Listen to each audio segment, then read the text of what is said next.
They mocked her, they accused her, they tore her dignity apart inside that courtroom without mercy. Policemen, faces twisted in arrogance, laughed loudly while she sat there alone, fighting back the burning in her chest, the lump in her throat that threatened to choke her. A woman whose only crime was being black and standing proud. They didn't ask for facts, they didn't care for truth, they just saw her skin color and decided that was enough. Their uniforms gave them power, but their minds were filled with hatred. They whispered to each other loudly enough for the room to hear, exchanging smirks and ugly words like, typical, and, probably can't even spell her own name. Their laughter echoed through the wooden walls of that cold courtroom, while she sat, silent, her fists clenched under the table, her eyes steady, absorbing every ounce of their poison. One of them, a bulky officer with a smug look on his face, leaned in toward her and sneered, "You're not fooling anyone. You're just another liar trying to beat the system. Maybe if you people obeyed the law for once, you wouldn't be here, huh?" The others chuckled, proud of themselves. The judge, pretending not to hear. The audience, pretending not to see. It wasn't just injustice, it was humiliation crafted in broad daylight, carved into her soul by people who believed they could crush her spirit because the world often let them. They believed they could shame her into silence, that they could drown her under a tidal wave of ridicule before the trial even began. The reason she was standing trial? A fabricated traffic violation that escalated into outrageous accusations after she dared to question the disrespectful way she was treated. It wasn't about a broken taillight. It was about pride. It was about power. They charged her with resisting arrest, obstruction, false statements, every charge they could think of, stacked like weapons against her, trying to make the courtroom a battlefield she could not win. And there she sat, enduring every dirty look, every cruel word, her breath steady, her heart raging in her chest like a storm caged behind her ribs. She could have screamed. She could have cried. But she didn't. Because she knew something they didn't. She knew who she was. She knew the storm she was capable of unleashing, and she knew the weapon she carried close to her chest, the badge that they hadn't yet seen, the badge that would rip the mask off every smug face in that room and expose the rotting core of their so-called justice. But in that moment, they kept pushing. They paraded false evidence. They joked with the prosecutor. They stared at her like she was nothing. They treated her less than nothing. They ridiculed her every time she tried to speak, interrupting, laughing, rolling their eyes dramatically. One even shouted from his seat, "Oh, here come the tears, everybody." Typical defense. Another added mockingly, "Bet she's got a GoFundMe already set up, right? Play the victim card real good." The walls of the courtroom vibrated with their cruelty, but she remained silent. Every word, every insult, she absorbed like a sponge, compressing the pain, the anger, the humiliation into a diamond-hard core within her. She didn't flinch. She didn't fold. She just waited. For the perfect moment. Because while they saw a defendant, a nobody, a problem to be crushed, what they didn't see was an agent of the Federal Bureau of Investigation sitting before them, watching, recording, preparing. They didn't know that every smirk, every insult, every illegal action would be turned against them in the most public, devastating way imaginable. They didn't know that the woman they humiliated was about to pull a card from her deck that would flip the entire courtroom upside down. They had built their power on fear. They had built their pride on humiliation. But in just a few moments, they would realize that they had built it all on a trap set perfectly by someone much smarter, much stronger, and infinitely more dangerous than they could ever comprehend. As she slowly reached into her bag, every pair of arrogant eyes in that room narrowed in suspicion. Another mocking voice spat, "What's she gonna do now, pull out some fake tears, huh?" Another sneered, "Maybe a fake diploma this time." But when the badge shone under the harsh fluorescent lights, when the letters, FBI, stared them down like the judgment of a higher power, the room fell into a silence so heavy it was suffocating. Smirks evaporated. Faces paled. Some mouths hung open, stunned, as if they had seen a ghost. And for the first time that day, it wasn't her who felt small, it was them. It was every uniformed bully, every sneering prosecutor, every judge who looked the other way. Still, the badge was just the beginning. What she did next would shock not only those who wronged her but the entire city, sending waves of repercussions so deep that no one involved would ever forget the day they underestimated her. Because vengeance wasn't her goal. Justice was. And she was about to show them what real justice looked like. But how exactly did she turn the tables so perfectly, making sure every person who tried to bury her would end up facing consequences they never thought possible? What secret weapon had she been preparing in silence all along? Stay with us to discover how one woman's dignity, strength, and intelligence shook an entire system to its core, and why no one in that courtroom would ever forget the name they once tried to disgrace. Before we dive into today's story, we want to send a powerful message to all our Black viewers: you are seen, you are valued, and you are respected. Here at Plow of Twist, we firmly stand against any form of racism, discrimination, or injustice. This channel is a safe place where your voice matters. Stay strong, keep shining, and remember, your story is powerful. Now, sit back and get ready for an emotional journey. And don't forget to subscribe to Plow of Twist and join our community. In the humid heart of Atlanta, where the air buzzed with a mixture of ambition and tension, where skyscrapers towered over worn-down neighborhoods and polished black SUVs glided past cracked sidewalks, there lived a woman whose life was a constant testament to resilience. Her name was Aaliyah Brooks. She had always been the kind of person who walked into a room and made it seem a little sharper, a little more awake. Her skin, rich and luminous like polished mahogany, radiated strength. Her eyes, deep brown and unwavering, held a lifetime of battles fought silently behind a composed exterior. Growing up in a city that wore its scars in plain sight, Aaliyah had learned early that respect wasn't given, it was seized. Her mother had raised her alone, working double shifts in hospital corridors that smelled like bleach and exhaustion, whispering to her at night that the world outside would judge her before she even opened her mouth. But it didn't matter. What mattered was who she decided to be, every single day. Aaliyah had decided to be excellent. She wasn't content with surviving. She wanted to conquer. Books became her sanctuary when streets grew rough. She had devoured everything from criminal law textbooks to FBI procedure manuals before most kids her age had even decided what they wanted to be. Every insult she had ever swallowed, every suspicious glance, every unfounded accusation, they all became fuel, bricks she stacked meticulously into the fortress of her mind. No one was going to catch her unprepared. No one was going to define her worth. And so, step by excruciating step, she built herself into a weapon of knowledge, discipline, and resolve, until finally the letters FBI weren't just a dream, they were embroidered into the badge she wore with quiet pride. The court was nothing new to her. She had sat in dozens of courtrooms across the country, hunting down criminals that thought they were smarter, faster, more powerful. But that morning was different. That morning she wasn't there as an agent.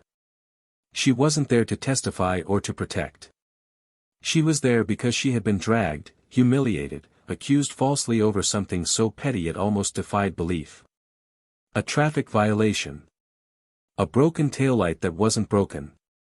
An aggressive attitude that was nothing more than her calmly questioning why she was being pulled over without cause. She had felt it immediately, the shift in energy, the officers' eyes narrowing, their hands lingering too long on their holsters. She knew how quickly things could escalate when you looked like her. She had stayed calm, respectful, measured. And still, they had dragged her out, cuffed her wrists too tightly, shoved her into the back seat of a patrol car as bystanders watched with a mixture of pity and fear. The officers involved were a tight-knit group from the South Side Precinct, a place notorious for complaints that never seemed to stick. Officer Travis Marshall, a stocky man in his late 40s with a permanent sneer and a reputation for rough arrests, led the pack. His partner, Officer Ryan Sykes, younger but just as mean-spirited, laughed openly when Marshall made snide remarks. There was also Deputy Caroline Rourke, a thin, sharp-featured woman who masked her contempt with fake smiles and quick hands that reached for her taser at the slightest provocation. And then there was Sergeant Dean Collier, their supervisor, who didn't need to say much. His silence in the face of their misconduct spoke volumes. Inside the courtroom, the atmosphere was thick, almost oppressive. It wasn't just the heat trapped by the heavy oak doors or the buzzing fluorescent lights. It was the collective tension of a system that had decided who was guilty before the trial even began. The judge, an old man named Harold Whitmore, looked down at Aaliyah with bored indifference, tapping his pen against the bench. The prosecutor, a sharp-eyed woman named Megan Thorne, smirked often, making notes furiously, whispering to the officers during recesses as if plotting strategy not against evidence, but against Aaliyah's very existence. To them, this wasn't a pursuit of truth, it was a performance, and Aaliyah was cast as the villain. The courtroom audience consisted mostly of board regulars and a few families there for other cases, but every time she turned her head, she caught the same look, a flash of judgment, a whispered conversation. She knew that look. She had seen it her entire life. It was the look that said, "You must have done something wrong, or else you wouldn't be here." When the officers testified, it was a grotesque display. Travis Marshall took the stand first, leaning back in the witness chair as if he owned it, spinning tales about how Aaliyah had refused lawful commands, displayed aggressive body language, and reached for something suspicious under her seat. He spoke with a confidence that only a man who had gotten away with such lies countless times could possess. Every lie slashed at Aaliyah's pride, but she didn't flinch. She stared straight ahead, feeling the weight of every fabricated word, every chuckle from Ryan Sykes, every fake nod from Caroline Rourke. At one point, Sykes, unable to resist, leaned over to whisper loudly enough for those nearby to hear, "Maybe we should check her for weapons. You know how these people are." Laughter erupted from the cluster of officers seated together. Even the bailiff chuckled under his breath. Aaliyah sat motionless, nails digging into the palm of her hand, willing herself not to react. She had dealt with worse. But the injustice, the sheer audacity of it, burned deeper than any wound. Outside the courthouse windows, the city bustled, oblivious to the small war being waged inside. Atlanta's skyline glittered under the afternoon sun, but inside, the air grew heavier with every passing minute. The judge barely concealed his impatience, frowning whenever Aaliyah's attorney, a young public defender assigned at the last minute, tried to object. Every motion was overruled. Every attempt to introduce evidence was dismissed. It was as if the outcome had been written before the first gavel strike. Still, Aaliyah sat tall. Every insult, every disrespectful glance only steeled her further. She wasn't just fighting for herself. She was fighting for every time someone like her had been silenced. Every time someone like her had been crushed beneath the weight of a broken system. She wasn't there just to defend her name, she was there to burn a hole through the lies so wide they couldn't patch it up again. Her life outside the courtroom had always been about proving herself twice, 3 times over. At the academy, she had outscored most of her peers, and yet she had been mistaken for clerical staff more times than she cared to remember. On the streets, when undercover, she had been treated like a suspect by uniformed officers who didn't bother checking credentials. In the Bureau's offices, she had fought subtle dismissals and outright hostility with grace and unshakable performance. Aaliyah had built her life on the idea that preparation and patience were weapons more powerful than rage. Her past was filled with moments like this, moments where it would have been easier to walk away, to let anger consume her.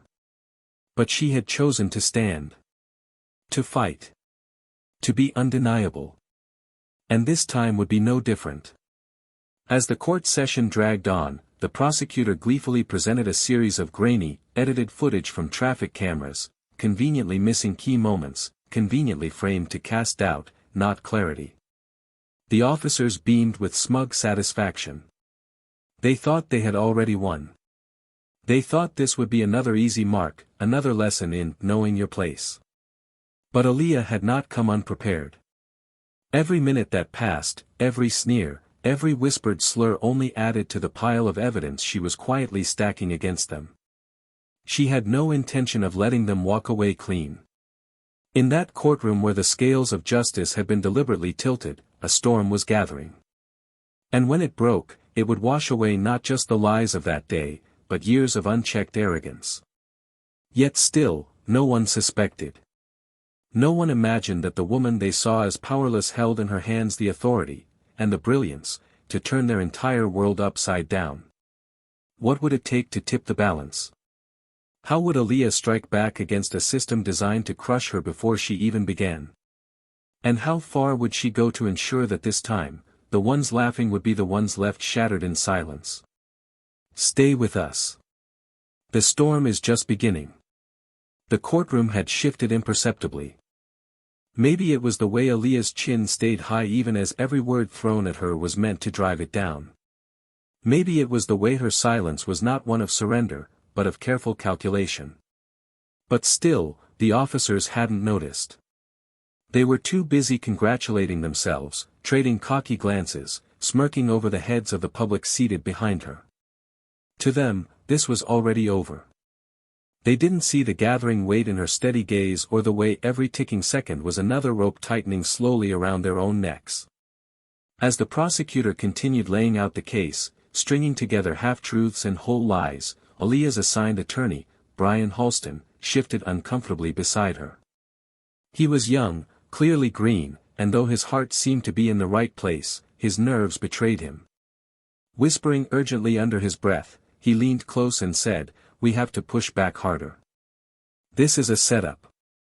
His voice cracked slightly, betraying his fear. Aaliyah, calm as still water, turned to him and said quietly, "Just follow my lead. Don't worry. They're not winning today." He blinked at her in confusion, clearly not understanding where her confidence came from, but something about her tone planted a seed of hope he couldn't ignore. Officer Marshall was back on the stand, chest puffed out like a peacock, spouting off about threatening behavior and non-compliance as if reading from a worn-out script. Every word felt heavier, the lies stacking higher, but none of them realized they were building their own gallows with every boastful sentence. The judge nodded along, pretending neutrality but exuding bias from the furrow of his brow to the tap of his gavel. When the defense was allowed to cross-examine, Aaliyah nudged Halston forward with a small, almost imperceptible motion. "You said the defendant was aggressive during the traffic stop," Halston began, voice trembling slightly but growing stronger. "Did you find any weapons on her?" "No," Marshall said, smirking, "but you know how they are. Doesn't take a weapon to be dangerous." A ripple of anger stirred among a few of the spectators. The judge glanced around warningly but said nothing. Halston pressed on, "Did she verbally threaten you at any point?" Marshall shrugged, "Depends on what you call threatening. Asking too many questions when an officer gives you orders is aggressive enough." His words hung in the air, naked in their ugliness, drawing uncomfortable shifts from even the more hardened courtroom regulars. Ryan Sykes leaned over to whisper loudly again, not caring who heard, "Should have tossed her when we had the chance." More laughter from their side of the room. Aaliyah sat rigid, her hands resting lightly on the table, her fingers drumming a silent, patient beat. Halston stumbled but regained his footing. "You understand you're under oath, Officer Marshall?" Marshall barked a laugh. "Yeah, kid, I know what that means." Outside, thunder rumbled distantly, a slow grumble echoing through the courtroom as if the sky itself disapproved of the proceedings. Inside, the tension was tightening, winding tighter around every word, every exchange. During a recess, Aaliyah stood alone near the corner of the hallway, feeling the weight of dozens of eyes pressing on her. Megan Thorne approached, her heels clicking sharply against the linoleum, a predator scenting easy prey. "You know," she said smoothly, "you could make this a lot easier on yourself. Plead guilty. Take a deal. Save yourself a lot of embarrassment." She smiled coldly, the kind of smile that promised no mercy either way. Aaliyah met her eyes without flinching. "You should be careful about underestimating people," she said quietly, voice low and even, "it tends to blow up in your face." Thorne's smile faltered for a fraction of a second before she spun on her heel and marched away, her posture stiff. Back in the courtroom, the storm outside had rolled closer. Rain hammered against the tall windows, streaking them with rivulets of water, smearing the view into gray blurs. The audience had thinned slightly, but those who remained leaned forward in their seats, sensing something building beneath the surface, even if they couldn't name it. When Caroline Rourke took the stand, she painted Aaliyah as uncooperative, belligerent, dangerous. Her voice was syrupy sweet, laced with venom. She recounted, she was combative from the start. Refused to provide ID. Made sudden movements. We had every reason to fear for our safety. Halston rose again, a little more confident this time. And yet you found no contraband, no weapons, and no record of violent behavior in her background? Rourke hesitated, but recovered quickly. Sometimes the threat isn't in a record. It's in a feeling. You learn to trust your instincts when you've been on the streets as long as we have. Interesting, Halston said, pausing just long enough to let the jury absorb the implication, instincts. Not facts. The judge interrupted brusquely, move along, counselor. The storm raged harder now, lightning flashing intermittently through the windows, illuminating the courtroom in ghostly white light. Aaliyah could feel the shift beginning. A slow turn, like a great ship realigning in turbulent waters. When it came time for closing arguments, Megan Thorne stood, polished and merciless, hammering home the narrative of lawless aggression, of officers merely doing their jobs, of a woman who thought she was above the law. The words poured out of her like oil, slick and poisonous, designed to choke any lingering doubt. When Halston stood, he paused longer than necessary. His hands trembled slightly as he adjusted his papers. Then, clearing his throat, he began, "Ladies and gentlemen, today you have heard a lot about what could not be proven. About instincts and feelings, about suspicions not grounded in any tangible evidence. But what you have not heard is proof. What you have not been shown is fact. Because there is none." His voice strengthened, fueled by the truth. You have been asked to condemn a woman based not on her actions, but on the way she made others feel. Uneasy. Defensive. Afraid. And why? Because she stood her ground. Because she dared to question authority. The murmurs grew louder in the room. Some spectators nodded. Others shifted uncomfortably. The officers fidgeted in their seats. Halston turned, his voice rising just slightly, "If standing up for yourself is a crime, then we are all guilty. But if you believe in fairness, in justice, in truth, then there can only be one verdict here. Not guilty." The judge called for the jury to deliberate, but even before they left the room, the atmosphere was heavy with tension. Everyone could feel the brewing storm, but they still didn't know how violently it would break. As the minutes stretched into hours, the officers began to look less sure. The prosecutor tapped her pen against her notebook furiously. Even the judge shifted in his chair, casting uncertain glances toward the jury door. And all the while, Aaliyah sat quietly, her mind sharp, her heart steady. She knew what was coming. She had orchestrated it carefully, patiently, and now it was just a matter of waiting for the right moment to deliver the final blow. Because the badge she had revealed was only part of the story. Because the true evidence she carried wasn't a piece of plastic or metal. It was something far more devastating. And when she revealed it, it wouldn't just clear her name. It would dismantle careers. It would expose corruption. It would leave every person who ever doubted her staring into the abyss of their own guilt. But how exactly would she do it? What weapon had Aaliyah been preparing in silence, waiting for the perfect moment to strike with such precision that no one could recover? What secret was about to come crashing down over their heads like the storm raging just outside those heavy oak doors? Stay with us. The reckoning is closer than they ever imagined. The room had fallen into an uneasy quiet. The kind of silence that doesn't come from peace but from the anxious breath before a blow lands. Everyone inside could feel it, even if they didn't know why. The jurors' footsteps echoed as they returned to their seats, faces drawn tight, eyes darting between Aaliyah and the officers like they were seeing the weight of what they had participated in for the first time. The judge leaned forward, adjusting his glasses, his mouth set in a hard line. Even Megan Thorne, once so self-assured, now gripped her pen a little too tightly, her knuckles white against the smooth wood of the table. The foreperson of the jury stood, paper trembling slightly in her hand, and announced, "Not guilty on all charges." A stunned ripple moved through the room. Ryan Sykes muttered under his breath, Travis Marshall stiffened, Caroline Rourke's jaw clenched so tightly that her temple pulsed visibly. The judge banged his gavel harder than necessary, calling for order, but he couldn't stop the way the air had shifted, how something invisible but colossal now loomed over everyone. Aaliyah stood slowly, deliberately, and the room seemed to pivot around her. She didn't smile. She didn't gloat.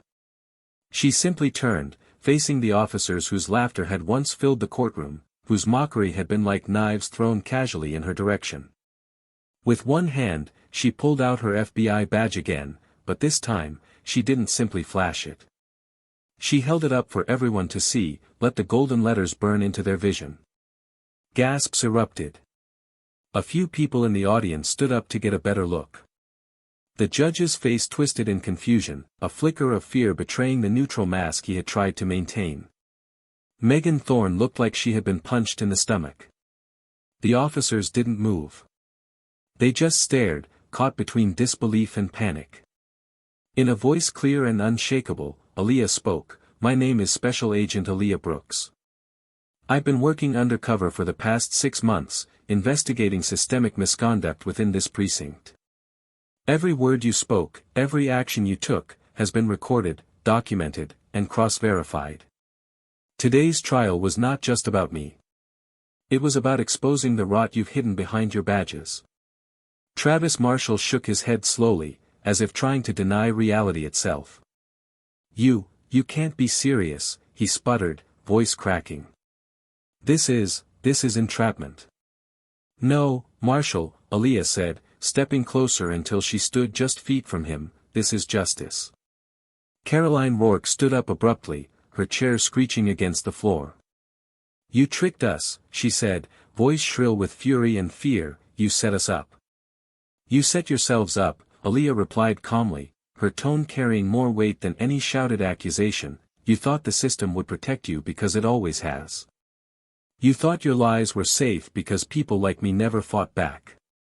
You forgot one thing, people are watching now." Officer Sykes let out a bitter laugh, running a hand through his hair, pacing back and forth like a caged animal.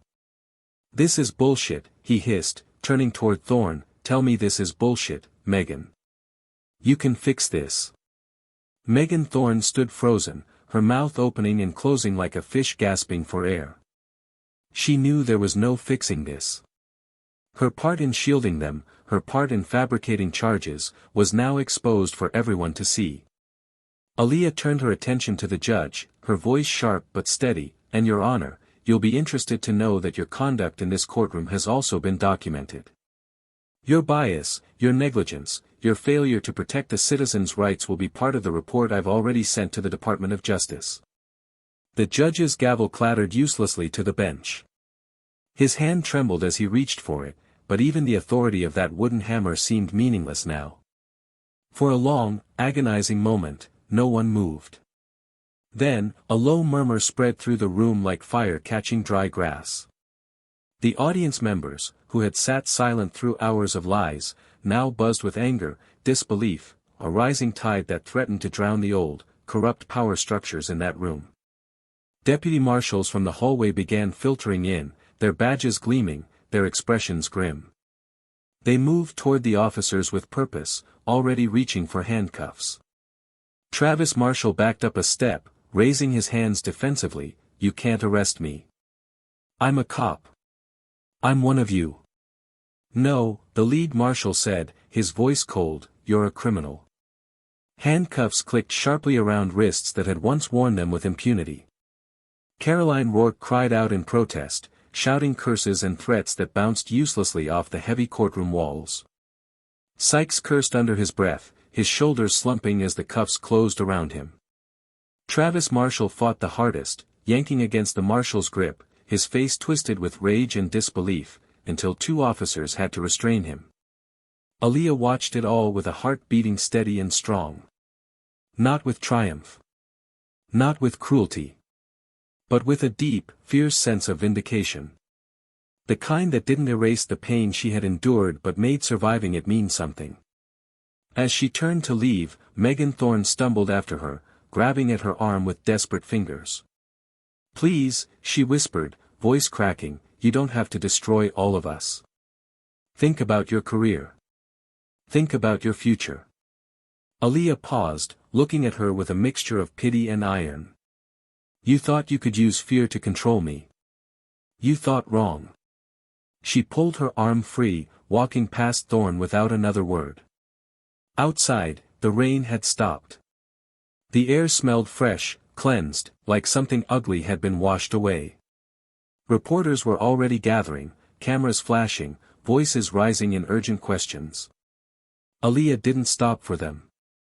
She had never done any of this for the attention. She had done it because someone had to. Because if she didn't stand up, the cycle would continue, unbroken, unchecked. Inside the courthouse, chaos reigned. Officers shouting. Lawyers scrambling. The judge retreating into his chambers. The structure they had relied on to protect them had crumbled to dust beneath their feet. As she stepped into the sunlight, Aaliyah felt the weight lift from her shoulders, the deep, soul-crushing exhaustion replaced by something lighter, stronger. Justice wasn't perfect. It wasn't easy. It didn't erase the hurt. But it mattered. And she had made it matter. But the story wasn't over yet. Because what came next would be even bigger. The fallout. The investigations. The reckoning that would stretch far beyond the walls of that courtroom.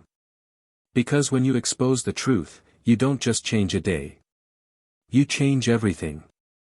And Aaliyah Brooks was just getting started. As Aaliyah stepped away from the crumbling walls of the courthouse, the first wave of the storm she had unleashed began to ripple outward. Inside, the noise grew louder, the sounds of panic replacing the once cocky arrogance that had filled the air just hours before. News crews flooded the steps, microphones flashing toward the doors as the weight of the revelation started crashing into the public consciousness. But Aaliyah wasn't interested in cameras. She wasn't interested in a headline. She moved with purpose through the crowd, head held high, while behind her, the city began to shake itself awake. Brian Halston caught up to her on the sidewalk, panting, his briefcase swinging wildly in his hand. "Aaliyah," he called out, his voice raw with disbelief and awe, "I had no idea. No clue." He stumbled to a stop beside her, eyes wide, words spilling out fast, "They're going crazy in there. Reporters. Marshals. Internal affairs. You blew it all open." Aaliyah glanced at him, a small smile flickering at the corner of her mouth. "This was never about just one case," she said quietly. "It's about every time they thought they could get away with it. It's about every person who didn't have the power to fight back." Brian shook his head, running his fingers through his hair. I thought I was just defending another impossible case. I thought we had no chance." "You gave me the space I needed," Aaliyah said, her voice steady, "that's all I ever needed. Space to show the truth." At that moment, a group of reporters surged forward, shouting questions. "Agent Brooks, how long has this investigation been going on? Agent Brooks, will there be more arrests? Agent Brooks, do you think this will change anything?" Aaliyah turned to face them, her expression calm but firm. "Change doesn't come from one case," she said, her voice carrying over the crowd, "it comes from people refusing to accept the way things are. It comes from standing up even when you know the odds are against you. Today is a beginning. Not an end." Back inside the courthouse, Megan Thorne sat at her desk, staring at the growing chaos around her. Officers being led away in cuffs. Internal affairs agents flipping through files she had once believed were untouchable. Her phone buzzed incessantly, calls from supervisors, messages from colleagues demanding explanations. She gripped the edge of her desk, feeling the ground shift beneath her, knowing that everything she had built on compromise and ambition was crumbling. The judge, too, sat slumped in his chambers, the walls that once shielded him now feeling paper-thin. His phone rang unanswered. His gavel, once a symbol of final authority, lay discarded on his desk. He stared at it, hollow-eyed, as if seeing for the first time the consequences of every shortcut, every blind eye turned, every decision made for the sake of convenience over justice. Meanwhile, as Aaliyah moved through the courthouse lobby, she caught sight of Caroline Rourke being escorted down a separate corridor, her face red and twisted with fury. Their eyes locked briefly, and for a moment, Aaliyah saw not a villain but a broken person desperate to cling to a crumbling sense of superiority. Caroline opened her mouth to spit another insult, but no words came out. Only silence. Aaliyah held her gaze for a second longer before turning away without a word. Some battles didn't need to be fought twice. Outside, the rain-soaked streets gleamed under the late afternoon sun, steam rising in thin curls from the pavement. As she walked, a familiar voice called out from the crowd. It was Officer Daniel Keene, one of the few who had tried, quietly, to push back against the corruption in the precinct but had been silenced by the toxic culture. He stepped forward, his hands raised in cautious respect. "I heard," he said, his voice rough, "I heard what you did." Aaliyah studied him carefully, searching for any trace of deceit, but found none. Just a man worn down by years of complicity, finally seeing a crack in the wall. "It's not over," she said simply, "there's a lot more work to be done." "I want to help," he said, desperation threading through his words, "I should have spoken up sooner. I didn't have the courage." Aaliyah nodded, her voice firm. "Courage isn't about never being afraid. It's about doing the right thing anyway. If you're serious, there's a task force forming. They'll need honest people." Keene's face crumpled slightly, relief and guilt battling in his features. "Thank you," he whispered, as if the weight of forgiveness was almost too much to bear. As the hours passed, the courthouse became the epicenter of a storm larger than anything they had ever seen. News outlets ran with the story, headlines flashing across the nation. Corruption uncovered. FBI agent exposes systemic misconduct. Protests began gathering outside the building, a sea of voices demanding accountability. People holding signs, chanting for justice, for change, for every unseen victim who had never gotten their day in court. Inside, Megan Thorne was finally called into a closed-door meeting with federal prosecutors. Her career, once so meticulously crafted, dangled by a thread. Her hands shook as she signed the initial suspension papers, her mind reeling from the realization that ambition built on broken backs could never stand forever. In the conference room where Aaliyah had been waiting, Deputy Director Harris, a towering figure with a sharp mind and an even sharper sense of justice, approached her. He offered a firm handshake and said, "You handled yourself well. Better than most seasoned agents would have under that kind of pressure." "I wasn't alone," Aaliyah replied, thinking of her mother's whispered encouragement, of every quiet victory that had brought her to this moment. "You'll be offered a promotion," Harris said, a hint of pride in his tone, "but I need to ask, do you want it? The road ahead won't be easier. It'll be harder. The higher you climb, the more they'll try to pull you down." Aaliyah met his gaze without hesitation. "I didn't start this to find an easy road," she said, her voice like steel wrapped in velvet. "I started this because someone had to." Harris nodded once, sharply. "Good. We need more like you." As she left the building for the last time that day, the sun dipped low on the horizon, painting the sky in colors so fierce and brilliant it hurt to look at. The city hummed around her, alive with the noise of change, of upheaval, of something new being born from the ashes of everything that had rotted for so long. Brian Halston caught up with her one last time, breathless again. "What now?" he asked, a touch of wonder in his voice. Aaliyah looked out over the city, over the crowds gathering, the voices rising. She felt the enormity of what had happened, what was still to come. She smiled, not with triumph, but with the quiet certainty of someone who had found their place in the fight. Now, she said, almost to herself, now we rebuild. And somewhere deep within her, under all the pain and the scars and the battles still ahead, she knew this was only the beginning. The real fight, the one that would change the fabric of the city, the hearts of the people who lived there, was just getting started. And she was ready. In the days that followed the courtroom explosion, the world around Aaliyah seemed to spin faster than ever before.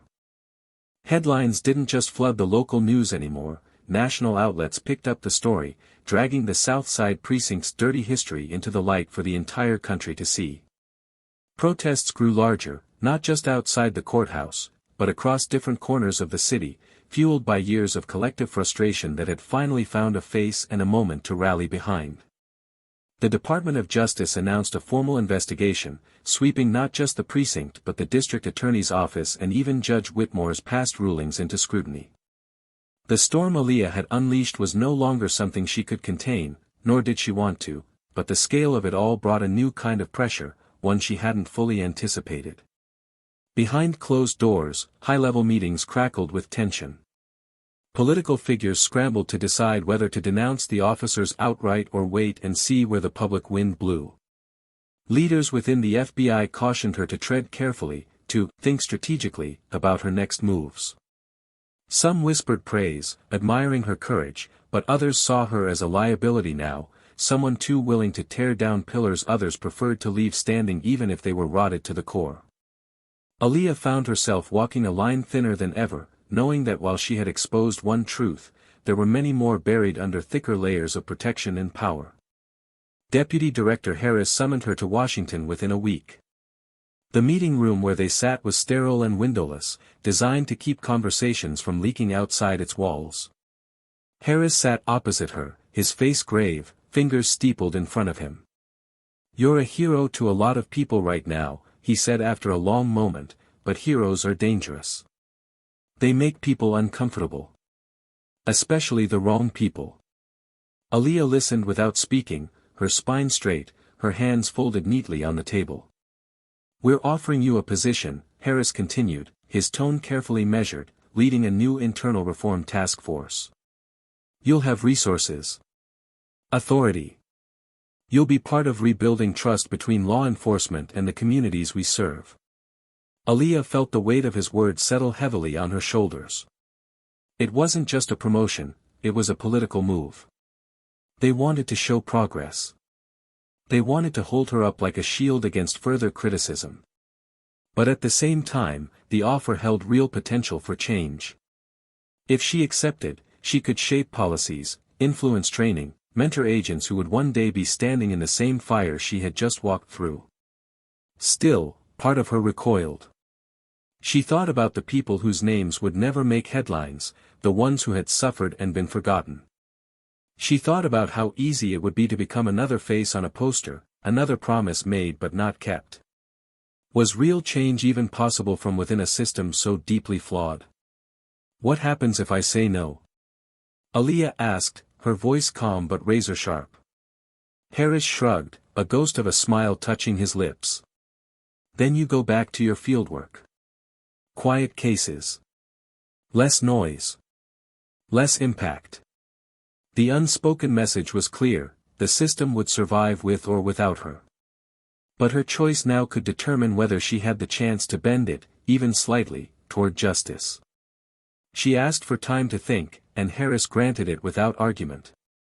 As she walked the streets of Washington that evening, blending into the crowd, she felt the pull of two futures battling inside her chest.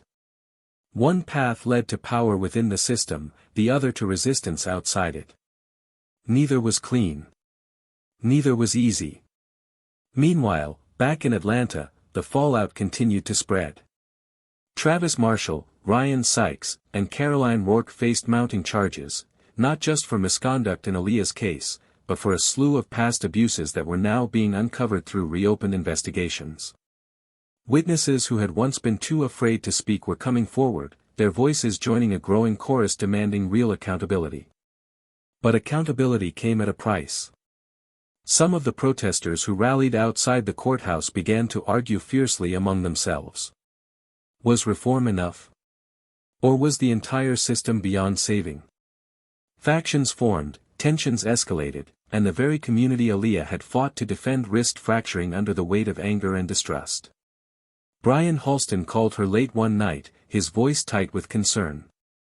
"They're asking about you," he said. "The movement leaders.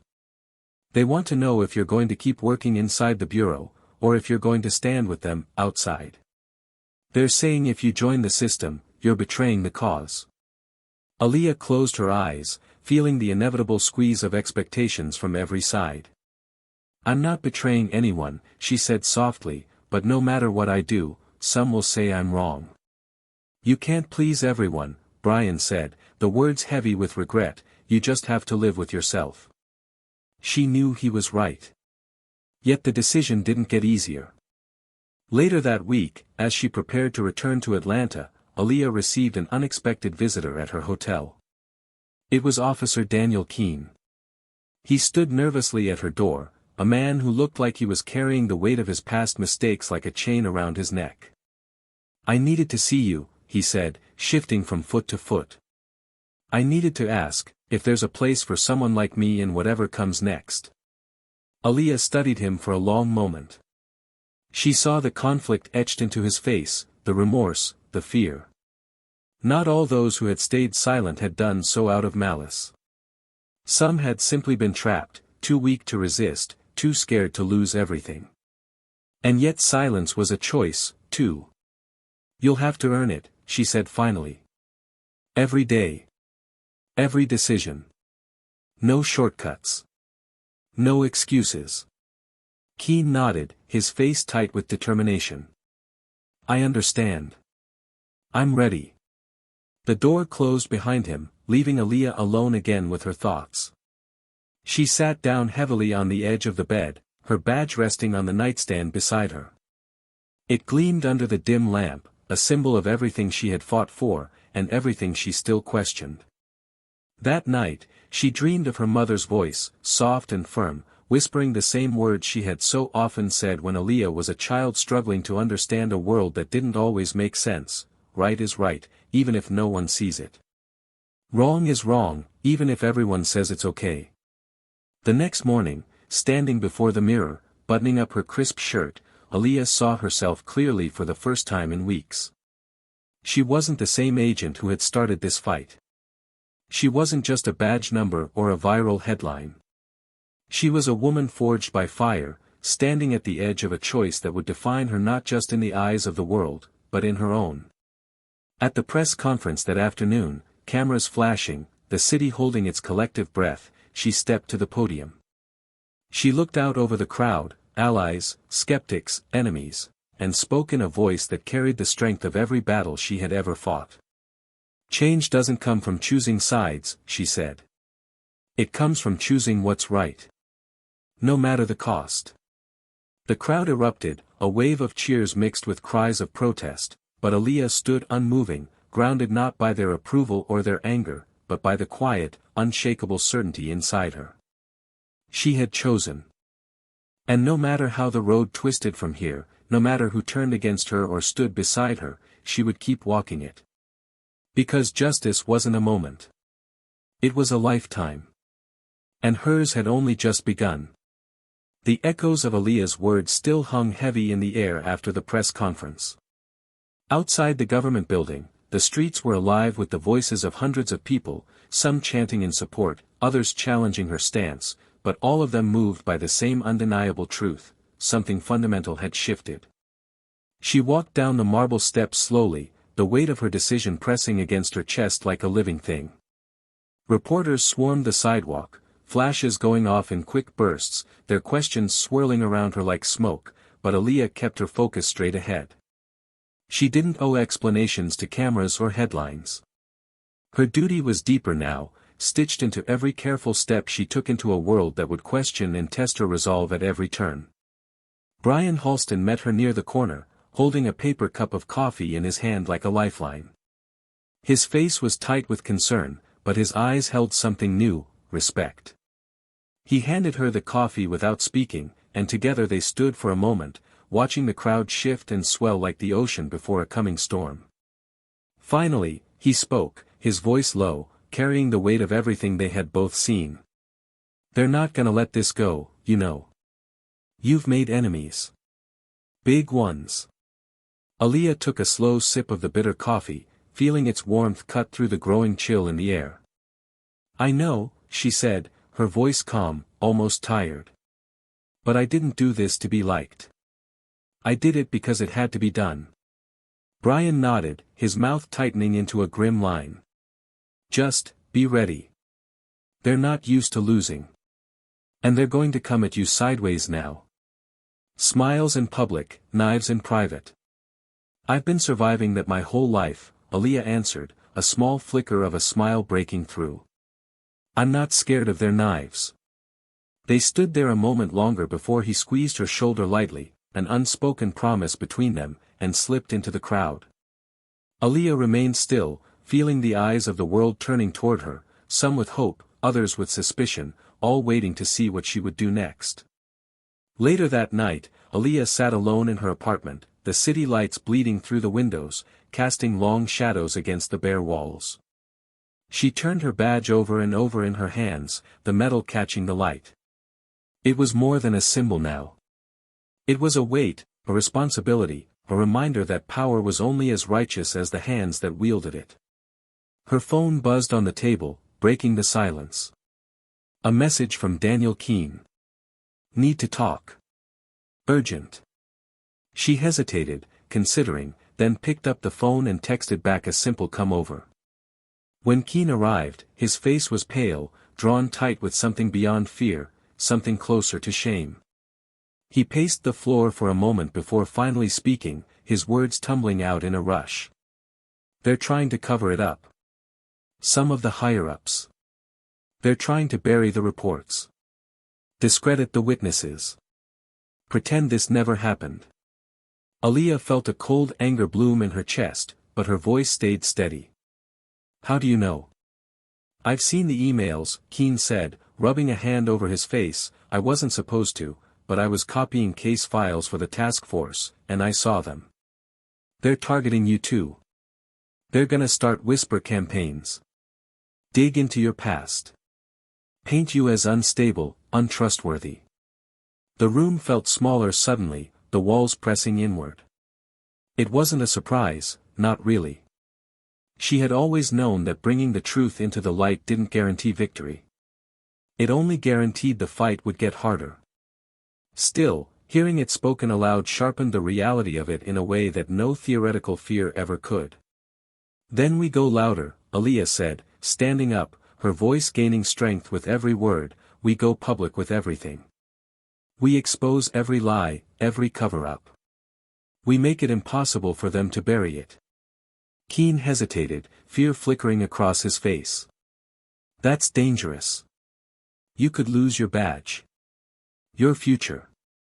"I'd rather lose my badge than my soul," she answered, her voice like iron wrapped in velvet. "They can smear my name all they want. But they can't erase the truth."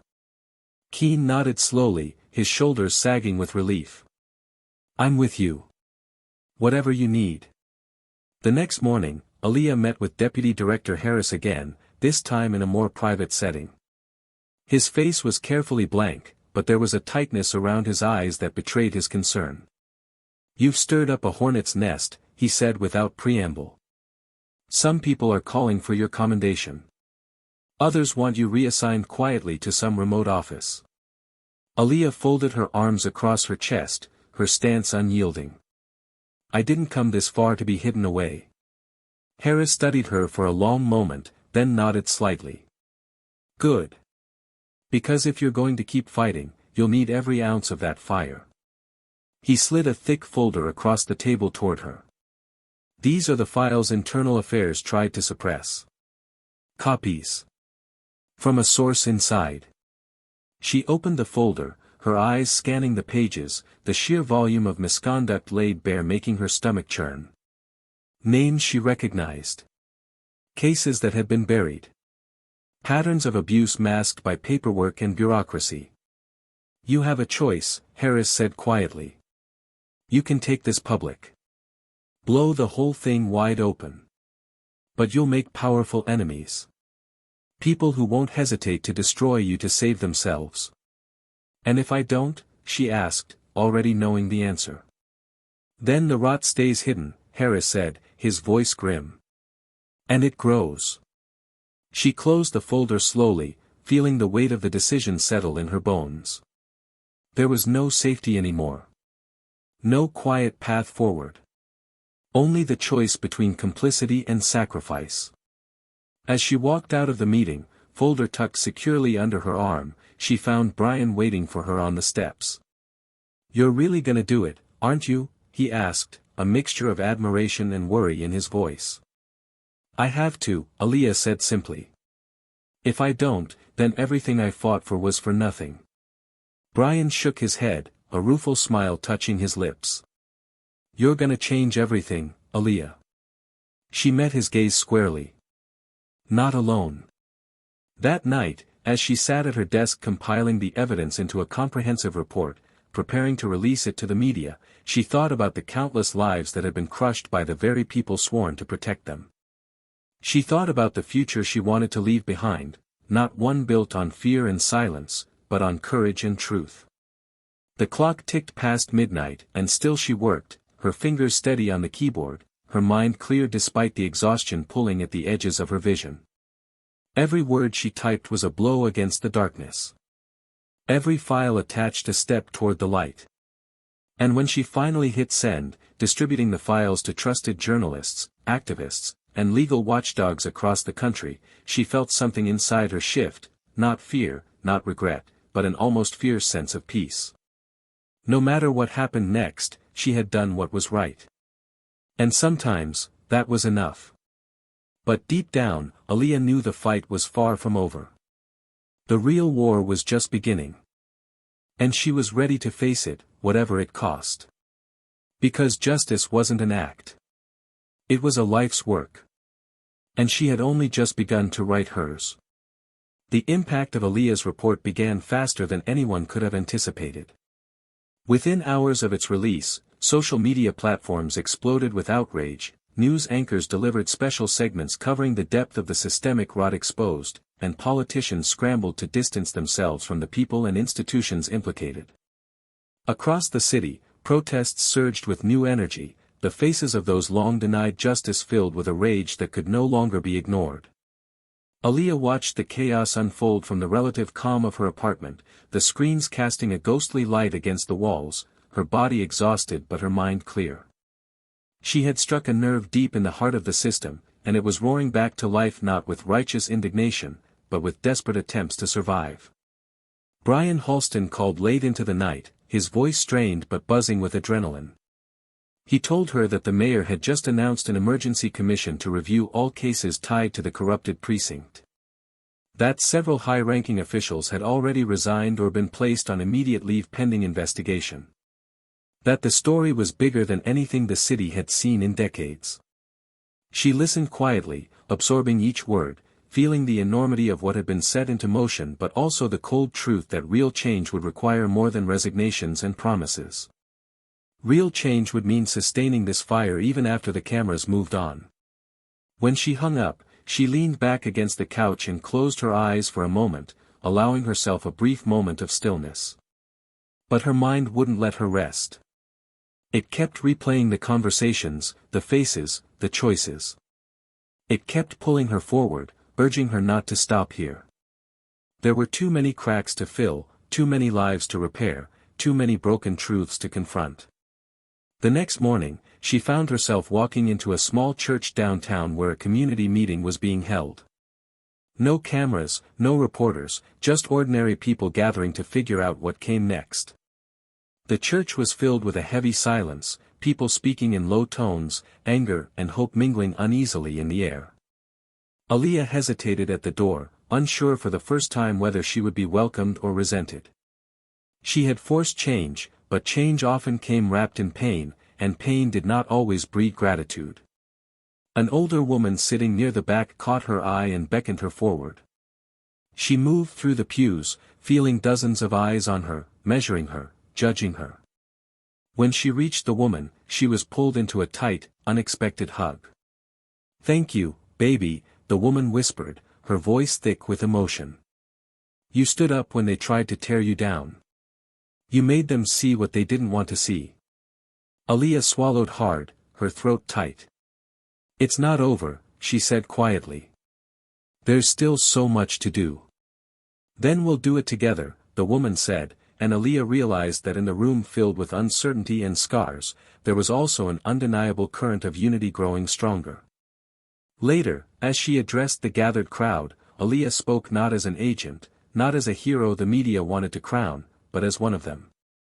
Her voice didn't rise in grand speeches but stayed steady, honest, speaking of the hard road ahead, of the dangers of slipping back into silence once the headlines faded. "We have to keep pushing," she said. "Not just against the ones in power but against the urge inside ourselves to give up when it gets too hard, too lonely. We are stronger together. Stronger when we refuse to be divided by fear or by promises of easy solutions." The applause that followed wasn't loud, but it was deep, real, and it wrapped around her like armor. After the meeting, Daniel Keene found her by the side entrance. He looked more at ease than she had ever seen him, as if the weight of carrying silent complicity had finally begun to lift. "I handed over everything," he said quietly. "Every memo. Every email. Every complaint that was buried. Internal Affairs has it all now." She studied him, seeing the cost etched into his face. "You're going to lose friends," she warned gently. "Maybe even your job." He nodded. "I know. But I already lost too much staying quiet." They stood there in the doorway as the sun dipped low, the world outside bathed in a red glow, a city at the edge of something new and terrifying.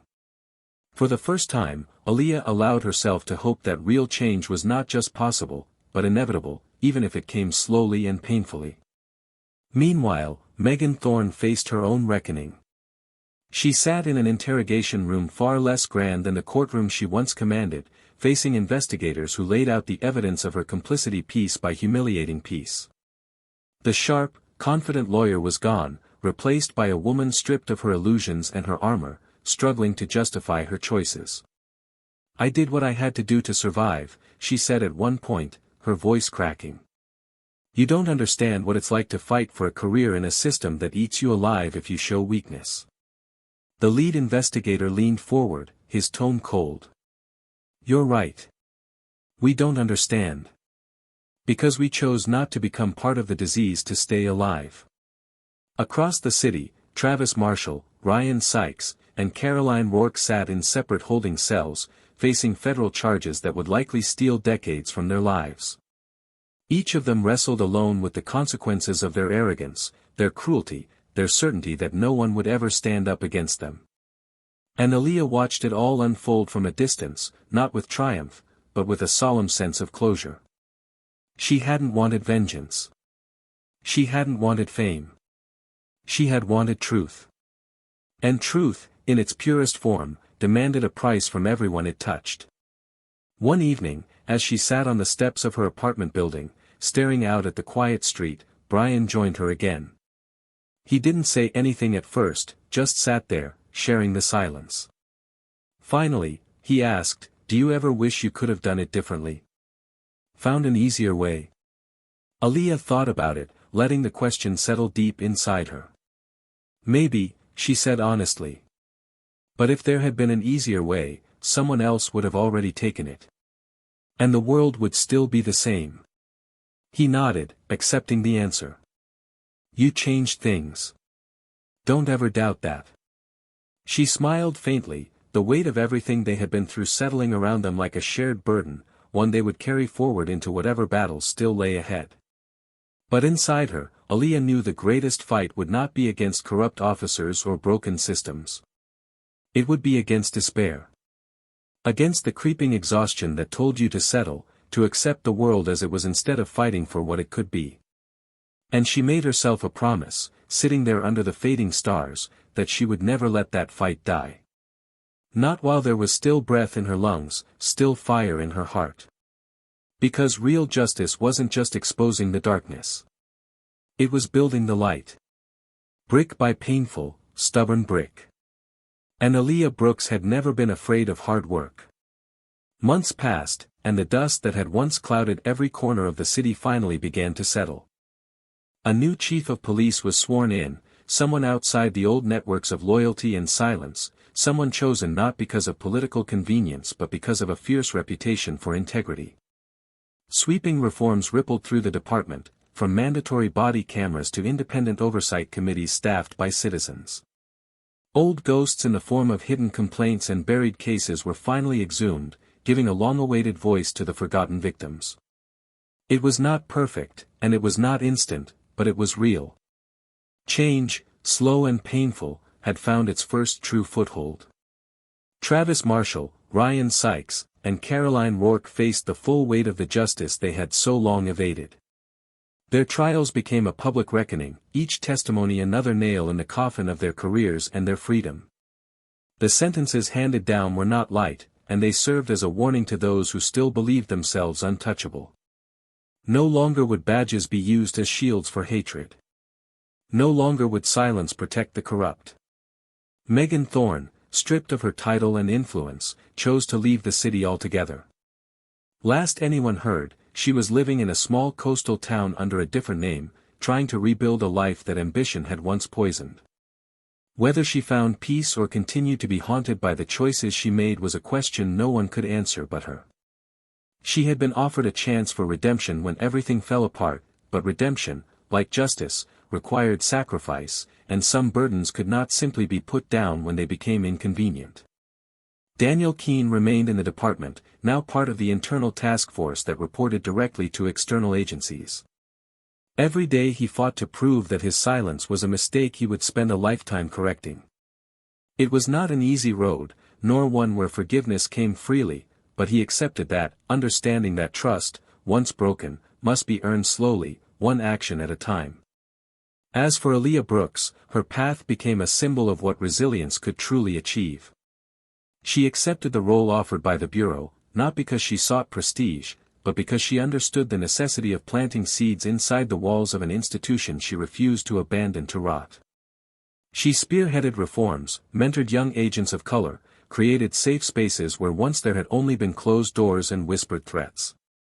She traveled across the country, speaking at conferences, not telling people how perfect things were but reminding them how fiercely imperfect they still were and how urgently they needed voices willing to shout into the void until the walls cracked.